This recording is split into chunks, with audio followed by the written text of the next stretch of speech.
Bismillahirrahmanirrahim. Assalamualaikum warahmatullahi wabarakatuh. Alhamdulillahilladzi bi ni'matihi tatimmus shalihat. Allahumma salli wa sallim wa barik ala sayyidina Muhammadin karimil abai wal ummahat wa ala alihi wa sahbihi wa man tabi'ahum bi ihsanin ila yaumil qiyamah amma ba'du. Ayuhat talaba rahimakumullah. Kita lanjutkan pelajaran Sirah Nabawiyah. Di pertemuan kita hari ini insyaallah Ustaz ingin melanjutkan materi tentang dakwah kepada dakwah manusia kepada Allah Subhanahu wa taala. Di mana pada pertemuan sebelumnya Ustaz sudah menjelaskan tentang turunnya wahyu yang kedua yang sekaligus menjadi tanda awal dimulainya Rasulullah Shallallahu alaihi wasallam berdakwah. Ketika itu turun surat Al-Mudaththir ayat 1 sampai 7 yang dibawa oleh malaikat Jibril kepada Rasulullah Shallallahu alaihi wasallam yang isinya kemudian adalah perintah untuk memberikan peringatan kepada manusia. Kum fa'angzir. Maka dari sinilah kemudian para ulama menyepakati bahwa permulaan dakwah Rasulullah Shallallahu alaihi wasallam dimulai setelah turunnya ayat Al-Mudaththir. Maka Rasulullah ketika itu mulai menanggung tanggung jawab untuk berdakwah kepada bangsa Mekah ketika itu yang di awal-awal periodenya Rasulullah Shallallahu Alaihi Wasallam menyampaikan dakwahnya secara sembunyi-sembunyi. Nah, kita lanjutkan pelajaran kita hari ini, yaitu judulnya tentang Da'watun Nas. Antum silakan bisa dilihat di bukunya, di buku paket, ada di halaman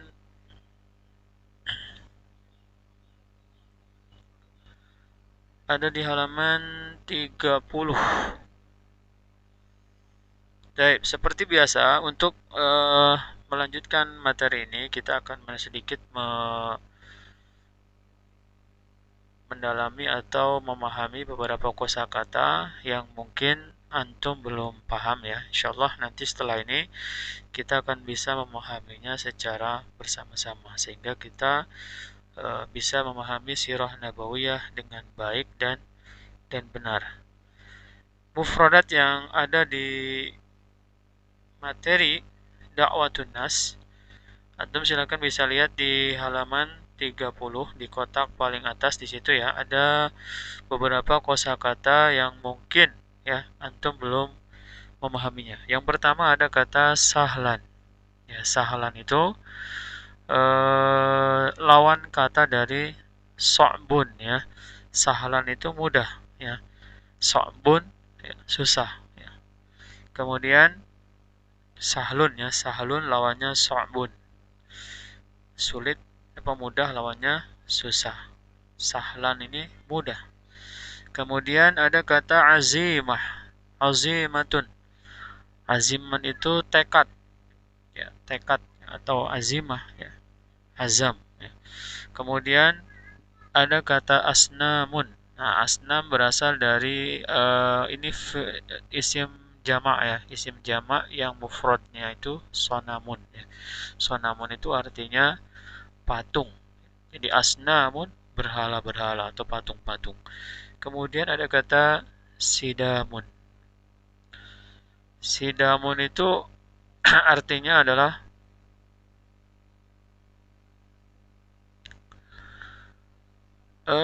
sidamun bisa diartikan dengan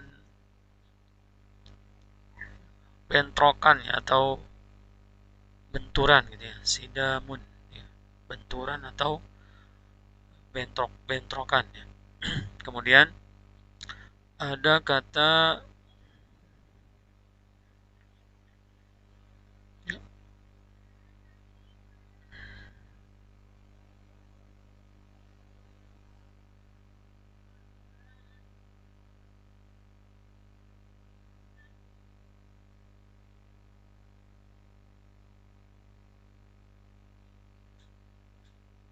kemudian ada kata ada kata uslubun ya, uslub. Gimana itu uslub? Ada di sini ya. Kata uslub ada di tadi sidamun ini, kemudian uslub ada di sini ya. Uslub ini artinya adalah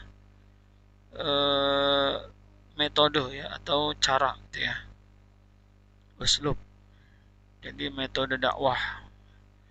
Uslub dakwah Syria berarti metode dakwah secara sembunyi-sembunyi. Kemudian ada kata solahun.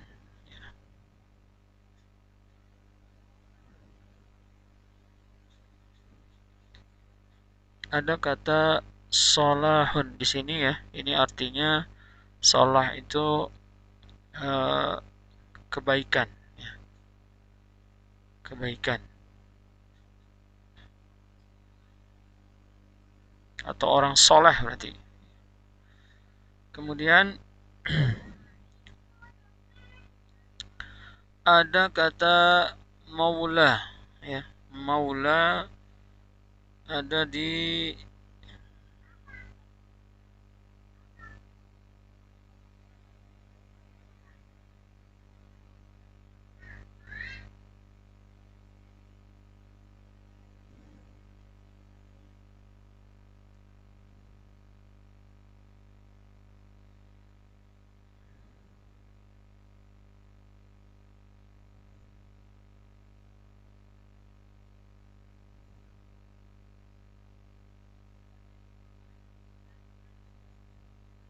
ya, maula ada di sini ya. Di buku antum ada di halaman 30 ya. Maula itu artinya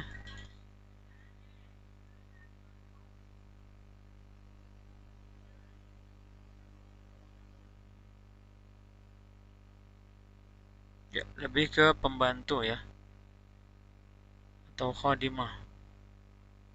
Ya, ini maula. Kemudian ada kata akrob ya, akrob. Kata akrob ada di sini. Ya, ini dari kata korib yang dekat, artinya adalah kerabat ya, kerabat terdekat. Kemudian ada kata hakimun. Mana kata hakim? Di sini ada kata hakim. Ya, kana rajulan hakim. Artinya orang yang hakim, orang yang bijaksana. Kemudian ada kata sabiqin. Sabiqin berarti orang-orang yang lebih dulu ya atau orang-orang terdahulu. As-sabiqun al-awwalun berarti orang-orang yang terdahulu masuk Islam. As-sabiqina al-awwalin orang-orang yang terdahulu masuk Islam. Ini as-sabiqun karena ada min ya. Ini huruf jar sehingga membuat isimnya menjadi majrur ya. Salah satu tanda jar adalah dengan ya sukun ya. Kalau marfu'nya, rafa'nya ya as-sabiqun, kalau nasabnya jarnya as-sabiqina. Baik. Kemudian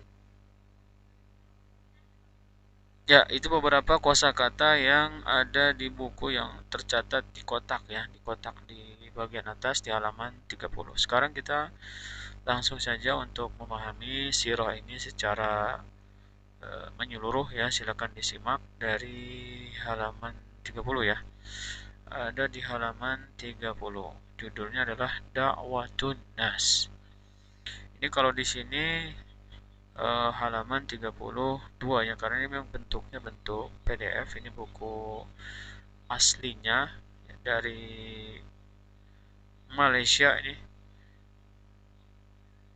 Yang antum pegang itu adalah buku yang sudah dimodifikasi ya, diedit, diberikan soal-soal dan juga ada beberapa perubahan. Ini yang diedit oleh Ustadz Subhi Abdullah ya, yang mempersiapkan buku ini.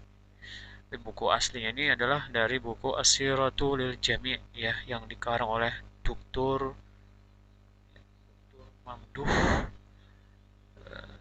Nuruddin ya. Dr. Mamduh Nuruddin. Baik, kita langsung masuk ke pembahasan materinya. lam yakun amru da'watin nas ilallahi amran sahlan bal kana jihadan syaqqan. Nah, dari sini dari teks ini ya kita perhatikan baik-baik.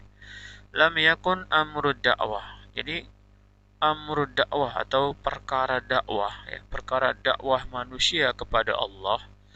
Lam yakun ini bukan bukan amran sahlan, bukan perkara yang mudah.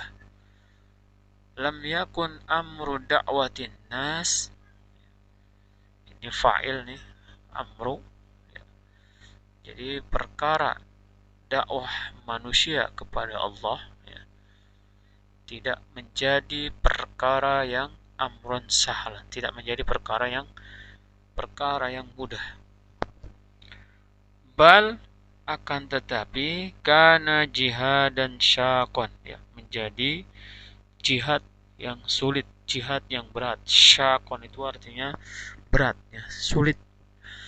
Jadi betul-betul menjadi jihad nih, nilai jihad yang luar biasa pahalanya ya, tingkat kesulitannya tinggi ya, dalam berdakwah ketika menghadapi misalkan yang menghadapi orang-orang kafir seperti zaman Rasul adalah zaman jahiliyah. Itu perjuangan yang luar biasa, memerlukan perjuangan pengorbanan jiwa, harta dan uh, ya semuanya dikorbankan untuk berdakwah ketika itu. Rasulullah SAW dengan para sahabatnya ya menjadi contoh ya bagaimana mereka berjuang berjihad dalam rangka menyampaikan risalah Islam.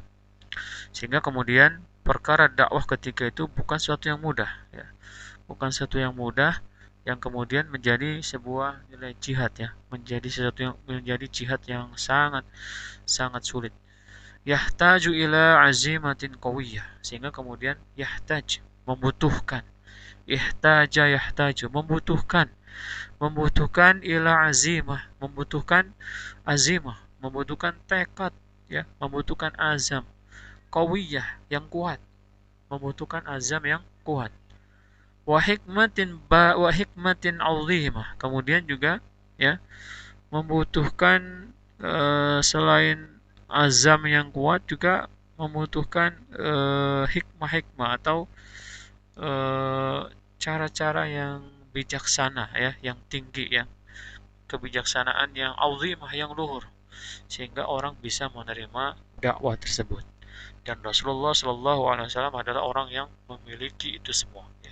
Azam kuat, kemudian juga eh, pengalaman ya, pengalaman hidupnya di masyarakat yang kemudian eh, kedewasaannya, kecerdasannya, sehingga menjadi orang yang memiliki kebijaksanaan yang luar biasa. Itulah Rasulullah Shallallahu Alaihi Wasallam yang dengannya kemudian Islam diterima di Jazirah Arab, terutama di Madinah. Kemudian faqad kana al-arabu ya'buduna al-asnam. Nah, ini tantangan dakwah Rasulullah SAW ketika itu adalah ya, qad kana al-arab ya, bangsa Arab ketika itu ya'buduna al-asnam ya, menyembah ya, ya'budun, mereka menyembah al-asnam, menyembah berhala-berhala. Jadi orang-orang Arab ketika itu ya, sebelum Islam datang, sebelum Rasulullah SAW diangkat menjadi seorang nabi ya, mereka telah tersesat ya, sangat jauh. Mereka telah menyembah berhala, musyrik. Allati balagha adaduha aktsara min 360. Nah, sini kita lihat ya. Allati balagha yang ya, ini yang jumlah nih. Balagha adaduha ya. Balagha adaduha, adad ini artinya jumlah. Yang jumlah hanya kembali ke asnamnya. Jumlah patung tersebut balagha mencapai aktsar min, lebih dari. Aktsar min artinya lebih dari, qalilun min sedikit dari. Nah, ini aktsar min ya, aqalla min ya, aqallu min sedikit, kalau aktsar lebih ya. Lebih dari 360 sonaman patung. Masya Allah, jumlahnya banyak sekali ketika itu ya. 360 maujudan haulal Ka'bah, yang berada di sekitar haulal Ka'bah, di sekitar Ka'bah. Jadi patung itu jumlahnya luar biasa ya. Awalnya pertama kali sebenarnya penduduk bangsa Arab ketika itu penduduk Mekah ya. Mereka eh, ada beberapa masih mengikuti ajaran yang dibawa oleh Nabi Ibrahim alaihissalam. Dan juga ada beberapa orang-orang yang masih mengikuti ajaran Nasrani ya, seperti Waraqah bin Naufal ya. Tapi kemudian eh, yang masih benarnya itu sedikit, sedikit jumlahnya terhitung. Tapi yang sesatnya banyak sekali ya. Tapi di antara ajaran yang masih mereka lakukan adalah beribadah haji ya. Ibadah haji itu masih, itu merupakan salah satu ajaran yang dibawa oleh Nabi Ibrahim alaihissalam, yang kemudian mereka terus ya melaksanakannya. Akan tetapi ada perubahan-perubahan yang ini menjadikan mereka ini syirik ya, karena mereka ibadah haji bukan kepada Allah tapi kepada patung-patung. Ini menjadi tantangan bagi Rasulullah Shallallahu Alaihi Wasallam. Ya, jumlahnya 360 yang berada di sekitar Ka'bah, dan patung itu pertama kali dibawa oleh Amir bin Luhai ya. Masih ingat ketika kelas 7 Ustaz sudah menyampaikan bagaimana Amir bin Luhai ya, salah satu dari keturunan Bani Makhzum ya, yang kemudian eh, dia bepergian ke negeri Syam ya, kemudian melihat keturunan dari kaum Sam ya, itu keturunan dari kaumnya Nabi Nuh.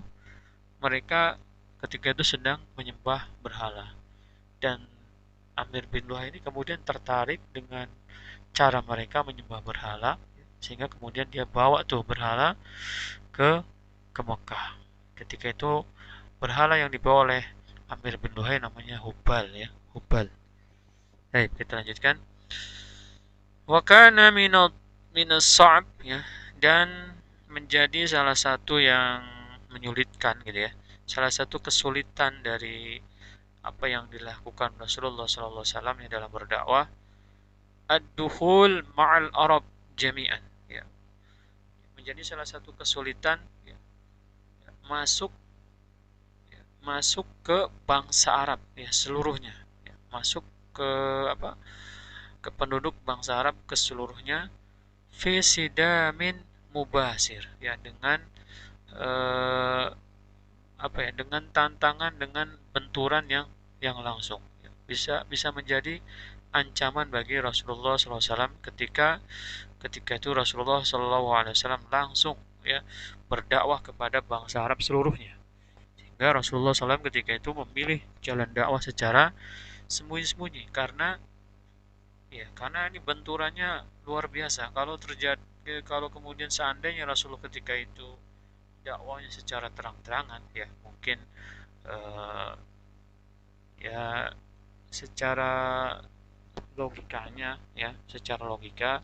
Tapi kalau secara hitungan Allah, Allah maha tahu ya, Allah maha menentukan, karena Allah di atas segala-galanya. Tentu ada perlindungan dan seterusnya. Tapi secara hitungan manusia, ya maka eh, mungkin ya, keselamatan Rasulullah SAW sangat terancam, bahkan para sahabatnya pun ya bisa menjadi tumbal.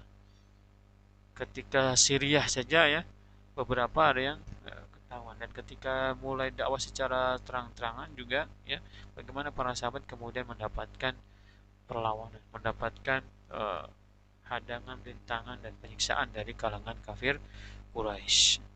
Apalagi kalau ketika itu Rasulullah sendirian ya, langsung dakwah kepada bangsa Arab, masuk dengan masuk kepada bangsa Arab, kemudian menyampaikan secara langsung, maka itu akan menjadi sebuah tragedi yang mungkin ya sangat berdefek panjang kalau secara hitungan manusia ya. Tapi kalau secara hitungan Allah, Allah maha kuasa, Allah maha segala-galanya, yang lebih tahu ya, wallahu alam bissawab. Kemudian ikhtara rasul uslubud da'wah, ikhtara ar-rasulu uslubud da'wati as-sirriyah. Nah, sehingga kemudian karena Rasulullah tidak ingin mendapatkan benturan atau mendapatkan perlawanan yang besar gitu dari bangsa Quraisy, sehingga ikhtara Rasul. Rasul memilih, ikhtara yakhtaru memilih. Rasulullah Shallallahu Alaihi Wasallam memilih uslub dakwah sirriyah, yaitu metode dakwah secara sirriyah, sembunyi-sembunyi. Ya. Sehingga kemudian dari sini kita mengetahui bahwasanya tahapan dakwah Rasulullah itu terbagi menjadi tiga ya. Yang pertama dakwah secara sembunyi-sembunyi, yang ini kemudian sasarannya adalah keluarga terdekatnya, sahabat yang paling dia percaya bakal masuk Islam seperti Abu Bakar ya. Kemudian berikutnya adalah dakwah secara terang-terangan tetapi ke keluarganya ya, masih ke keluarga, belum ke masyarakat umum, belum ke bangsa Arab. Baru kemudian tahapan ketiga dakwah secara terang-terangan ke seluruh penduduk Mekah. Itu dakwah, tahapan dakwah Rasulullah Shallallahu Alaihi Wasallam. Nah itu saya jelaskan satu persatu ya secara tahapan dakwah Rasulullah Shallallahu Alaihi Wasallam ya, yang yang yang sekarang ini kita masuk ke dakwah secara sembunyi-sembunyi ya.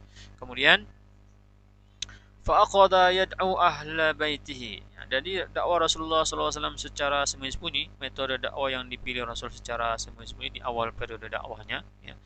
Ini kemudian Rasulullah ambil ya, atau memulai dakwahnya ini kepada ahla baitihi, kepada anggota, kepada keluarga rumahnya ya.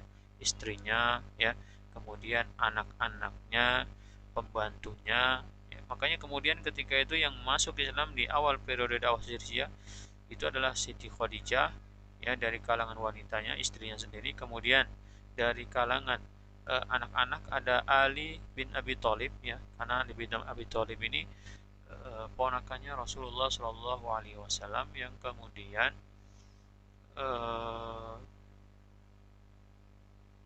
oh bukan ponakannya, sepupu ya, sepupunya Rasulullah Shallallahu Alaihi Wasallam ya, yang kemudian ya, banyak Ali bin Abi Thalib ini dipelihara atau di istilahnya uh, tinggal di rumah Rasulullah Shallallahu Alaihi Wasallam, sering bersama Rasulullah Shallallahu Alaihi Wasallam. Kemudian ada pembantunya ya yang bernama Zaid bin Harisah. Ini yang masuk Islam di periode awal di dakwah secara sembunyi-sembunyi. Kemudian di kalangan dewasanya ada Abu Bakar As-Siddiq ya, karena dia sahabat dekat Rasulullah yang kemudian sahabat yang terkenal baik ya, terkenal soleh ya. Wa asdiqaihi, dan teman-temannya. Asdiqo jamak dari kata sadiqun ya, artinya teman ya, teman-temannya Rasulullah Shallallahu Alaihi Wasallam. Wa bada'a bi ahlil khair, kemudian Rasulullah SAW ya memulai juga dengan orang-orang yang terkenal baik. Ahlul khair itu maksudnya orang yang terkenal baik ya, ahlul khair ya, orang yang terkenal baik. Seperti siapa? Seperti Abu Bakar, seperti Abu Bakar As-Siddiq. Kemudian wasidqi, dan ya orang yang terkenal jujur ya, sidik ya, sidqi ya, ahlu sidqi, orang yang terkenal jujur. Wassalah, orang yang terkenal baik, orang yang terkenal soleh begitu ya. Ini dakwah Rasulullah secara sembunyi-sembunyi.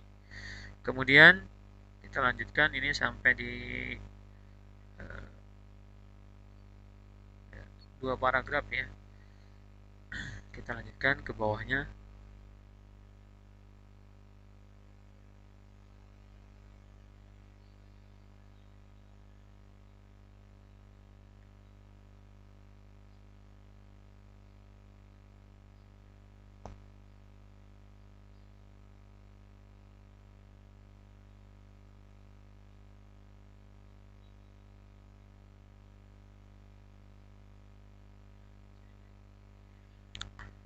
Kanat, masih di halaman 30 ya di buku antum, di buku paket.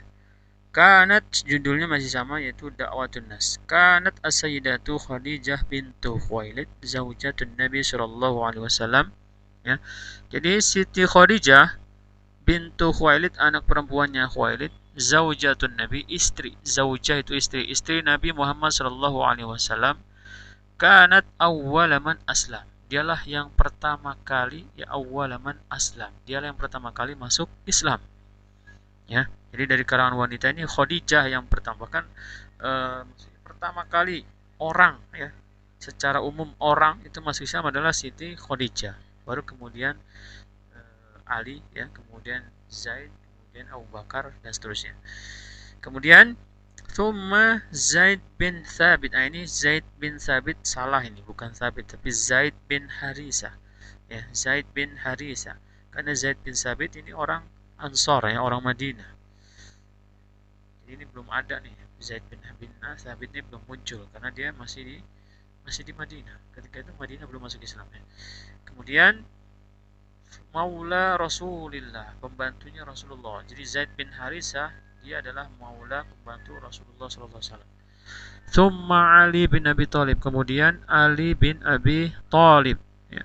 Thumma Abu Bakrin As-Siddiq, kemudian Abu Bakar As-Siddiq, ya. Aqrabu ashabi Muhammad, sahabat terdekat. Aqrab itu paling dekat, ya, sahabat terdekat Muhammad sallallahu alaihi wasallam. Innahu kana rajulan hakiman, ya. Dan Abu Bakar ini, ya, dia dia dia seorang laki-laki yang bijaksana, ya. Rajulan hakiman, laki-laki yang bijaksana.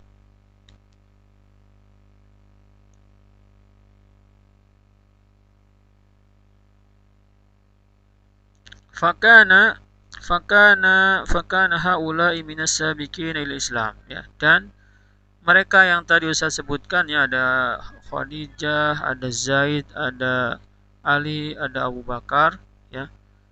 Mereka semua adalah orang-orang yang terdahulu masuk Islam. Minas sabiqina ilal Islam. Orang-orang yang terdahulu masuk Islam. Kama aslama adadun minas sahabah. Ya.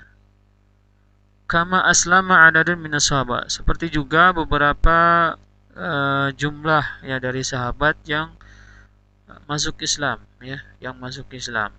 Minhum, di antara mereka Utsman bin Affan. Ini Utsman bin Affan ini masuk Islam melalui Abu Bakar As-Siddiq. Ini beberapa sahabat yang masuk Islam oleh Abu Bakar. Ada Utsman bin Affan, kemudian ada Abdurrahman bin Auf, kemudian ada Sa'ad bin Abi Waqqas, ya. Kemudian Bilal bin Rabah, ini dari kalangan budak. Jadi yang masuk Islam melalui Abu Bakar, ya, ada enam orang, ya. Di antaranya ada Abdurrahman, ada Utsman, ada Sa'ad bin Abi Waqqas, kemudian Thalhah bin Ubaidillah, ya, dan beberapa sahabat yang lain, dan mereka semua dijamin masuk surga. Jadi luar biasanya Abu Bakar ini, ya.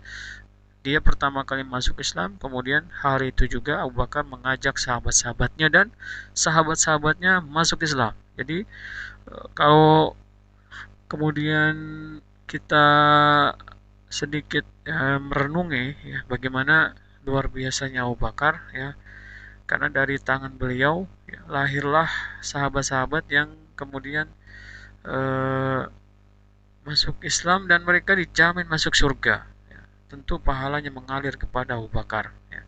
Kemudian mereka juga mengajak sahabat-sahabat yang lain. Jadi multi marketing pahala, ya, istilahnya. Pahalanya bercabang-cabang, ya, sampai dengan saat ini mungkin sampai mengalir karena orang yang mengajarkan atau mengajak kebaikan, ya, maka dia akan mendapatkan pahala seperti orang yang melakukannya. Nah, ini luar biasa, ya. Kalau antum ingin mendapatkan pahala yang berlimpah, maka gampang, ya, sekarang caranya. Ikuti saja seperti apa yang dilakukan oleh Abu Bakar, mengajak orang untuk, ya, beramal soleh, ya, seperti hadis Rasulullah, man sanna sunnatan, ya, falahu ajrun, ya, misla ajrin fa'iluhu. Sebarang siapa yang kemudian mengajarkan, ya, sunnah, menyampaikan sunnah, ya, mengajak melakukan sunnah Rasulullah SAW kemudian dia melakukannya, maka orang yang mengajak itu mendapatkan pahala seperti orang yang melakukannya. Nah, ini luar biasanya ya Islam, begitu mudah untuk mendapatkan pahala. Kemudian wa kadzalika aslamat ba'dun nisa ka Fatimah binti Al-Khattab, dan ya kadzalika seperti juga masuk Islam ya ba'dun nisa sebagian wanita seperti ka Fatimah binti Khattab, seperti Fatimah adik kandungnya Umar bin Khattab ya. Ka Fatimah binti Khattab berarti dia adalah adik kandung dari Umar bin Khattab. Taib, sampai di sini ya untuk materi yang ada di buku di halaman 30. Nah, selanjutnya nanti silakan kalau ada pertanyaan bisa disampaikan lewat WA ya. Mudah-mudahan antum bisa memahaminya, dan untuk tugasnya silakan kerjakan tugas di halaman 30 ya.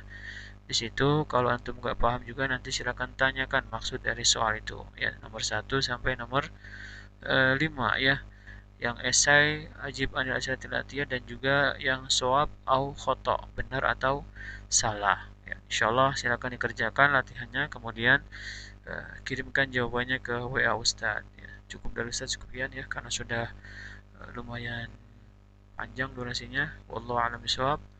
Dan ya wa ayakum ajma'in. Astagfirullah li wa lakum. Subhanakallah wa bihamdika asyhadu an la ilaha illa anta astaghfiruka wa atubu ilaik. Wassalamualaikum warahmatullahi wabarakatuh.